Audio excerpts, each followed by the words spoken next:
लघुत्तम समापवर्त्य अभाज्य गुणनखंड द्वारा।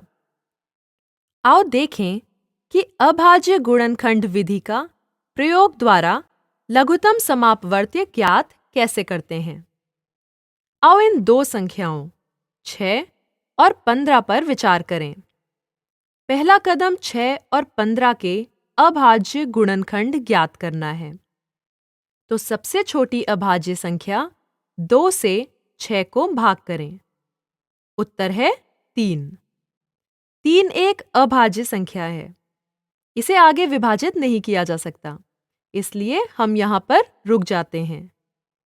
15 के मामले में ये 2 से विभाज्य नहीं है, तो हम इसे अगली अभाज्य संख्या 3 से भाग करते हैं। उत्तर है 5। 5 एक अभाज्य संख्या है। यह आगे विभाजित नहीं हो सकती, इसलिए हम यहाँ रुक जाते हैं। अतः 6 के अभाज्य गुणनखंड 2 और 3 हैं और 15 के अभाज्य गुणनखंड 3 और 5 हैं। अब अगला कदम लघुत्तम समापवर्त्य ज्ञात करने का है। हम लघुत्तम समापवर्त्य ज्ञात करने के लिए क्या करते हैं, वो यह कि हम इन सभी गुणनखंडों को गुणा कर देंगे, परंतु हम साझे गुणनखंडों को एक ही बार लेंगे। यहाँ पर साझा गुणनखंड 3 है, अतः हम 3 एक ही बार लेंगे और उसे 2 और 5 से गुणा करेंगे। अब 2 3 बार 6 और 6 गुणा 5 बराबर 30, अतः लघुत्तम समापवर्त्य 30 है। अब प्रश्न यह है कि क्या होगा यदि मैं साझा गुणनखंड केवल एक बार न लूं। इसका मतलब यह है कि 3, 2, 5 को 3 से गुणा कर दूं, तो उत्तर 90 होगा। अब 90 6 और 15 का साझा गुणज है, क्योंकि 90 6 से विभाज्य है और 15 से भी। तो अभी भी मैं एक साझा गुणज प्राप्त करती हूँ, परंतु हमारा लक्ष्य सबसे छोटा साझा गुणज प्राप्त करना है और 90 सबसे छोटा गुणज नहीं है। सबसे छोटा साझा गुणज है 30। इसलिए लघुत्तम साझा गुणज प्राप्त करने के लिए हम साझे गुणज को एक ही बार लेते हैं। आओ एक और उदाहरण लें। दो संख्याओं 60 और 70 पर विचार करें।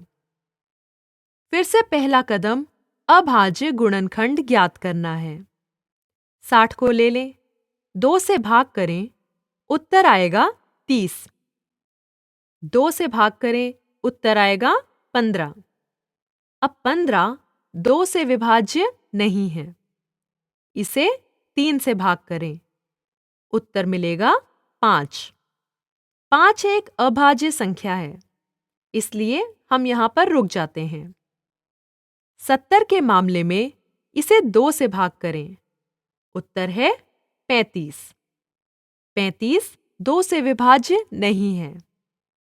अगली अभाज्य संख्या है 3, परंतु यह 3 से भी विभाज्य नहीं है। तो अगली अभाज्य संख्या लेते हैं, जो कि है 5। यह 5 से विभाज्य है, उत्तर है 7। 7 एक अभाज्य संख्या है, इसलिए हम यहाँ पर रुक जाते हैं। अतः 60 के अभाज्य गुणनखंड हैं 2, 2, 3 और 5 और 70 के अभाज्य गुणनखंड हैं 2, 5 और 7। तो लघुत्तम समापवर्त्य ज्ञात करने के लिए हम क्या करते हैं? हम सभी गुणनखंडों को इकट्ठे गुणा करते हैं, लेकिन साझे गुणनखंडों को केवल एक बार लेते हैं। यहाँ पर साझे गुणनखंड है 2 और 5। तो 2, 5 और अन्य बचे हुए गुणनखंड, जिन्हें मैंने यहाँ पर घेरा लगाया है, जो हैं 2, 3 और 7। तो यहाँ पर गुणनफल क्या है? 2 गुणा 3 बराबर 6, 6 गुणा 7 42 और 42 गुणा 5 2 बार है 10।